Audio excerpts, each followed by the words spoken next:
Shalom saudara dan saudari, bertemu kita kembali hari ini, hari Jumat 25 hari bulan Agustus 2023. Hari biasa dalam minggu biasa yang ke-22. Injil yang akan kita renungkan bersama diambil dari Injil Matius bab 22 ayat 34 hingga 40. Inilah Injil suci menurut Matius. Dimuliakanlah Tuhan. Ketika orang-orang Farisi mendengar bahwa Yesus telah membungkam orang-orang Yahudi, berkumpullah mereka. Seorang dari antaranya, seorang ahli Taurat, bertanya kepada Yesus, hendak mencobai dia. "Guru, hukum manakah yang terbesar dalam hukum Taurat?"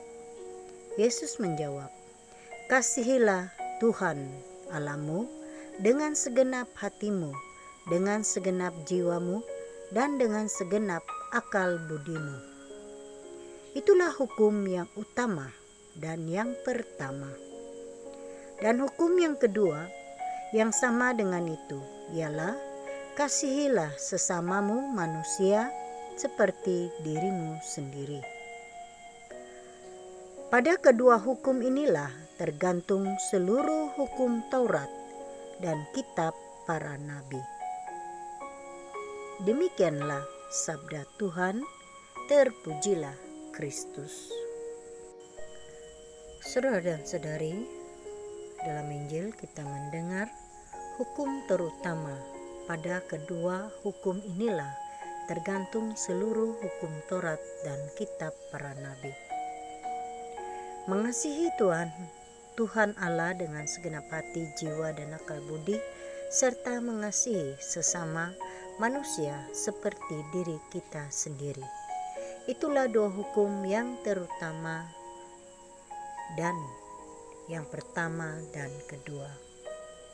Saya masih teringat homili dari seorang padri.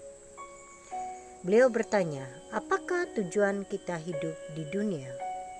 Jawabannya adalah mengasihi. Apa tujuan kita bekerja? Jawabannya tetap mengasihi.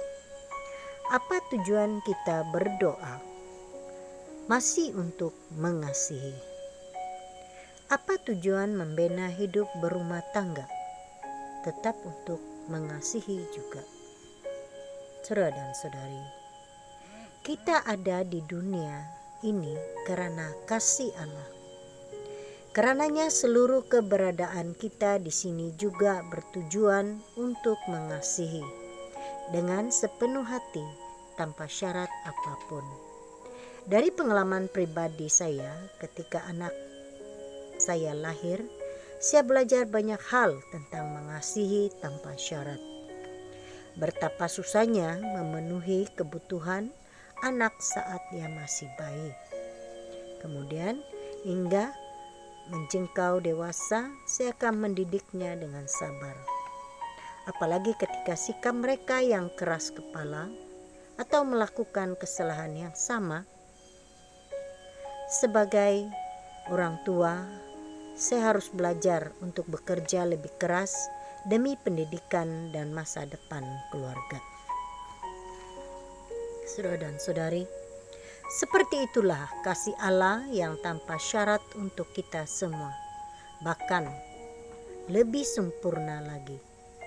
Ia menyusahkan dirinya turun ke dunia demi manusia. Dia rela berkorban, dia rela disiksa dan dibunuh untuk manusia yang sudah mengkhianatinya. Maka marilah kita belajar untuk mengasihi dalam setiap perbuatan yang kita lakukan. Mengasihi bukan hanya pada keluarga, teman-teman kita sendiri, namun kita mengasihi orang tanpa terkecuali. Saudara dan saudari, renungan kita, apakah aku mau mengasihi Tuhan dan sesamaku seperti Tuhan telah mengasihi aku? Tuhan memberkati kita. Amin.